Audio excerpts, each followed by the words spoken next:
Una na natin. Yung aso ako. Sakit nga. Sakit nun.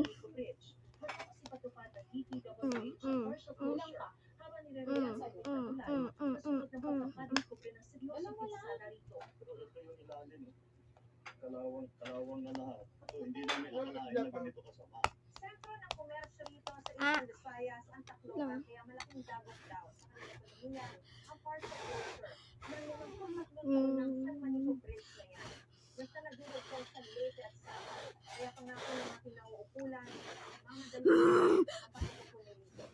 Sa susunod na linggo na raw sisimula ng retrofitting sa tulay. So, it will be a gradual process. Depends on the traffic.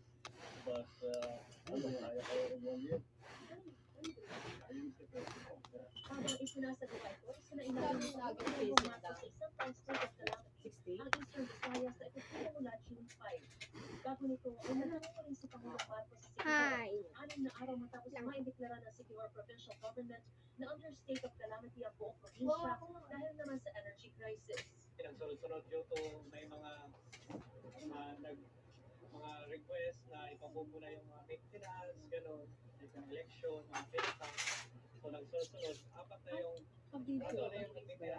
Naka-video ako. Bilang agarang solusyon, Ang video ako. ang generator ay pinadala galing sa Palawan na pwede mag-supply ng 2 megawatts.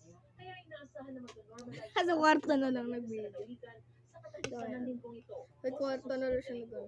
Mula dito sa Tacloban Lake para sa GMA Integrated News, Manis Umali at Tuto. No! Tapos wag nang nag-double. Meow. I know. No, meow, meow.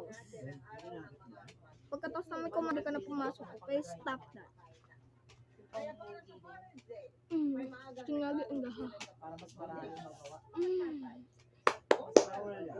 Yung ano gusto mo pagawa ng chicken nuggets, highlights man gabi eh. Tapos nagbunisa, kaya tayo dito. Magtatanim ng Drop. ang isa sa Wala pala. Kain tayo. na taga Don Salvador Benedicto, Negros Occidental. Gawa na Para lang maliit para. lang ang taniman, hanggang 7,000 piso lang ang kanyang kita kada taon. May panahon ding hindi sintanis na bigya ang kanyang kita. Kaya si Jasper, Chicken nuggets. nag-aalaga rin ng baboy para mabigyan ng magandang kinabukasan.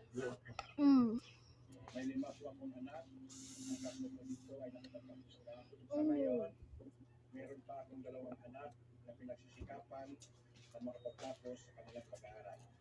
Saludo GMA Kapuso Foundation sa kasipagan at katatagan ng mga amang tulad ni Jasper. Kaya ngayon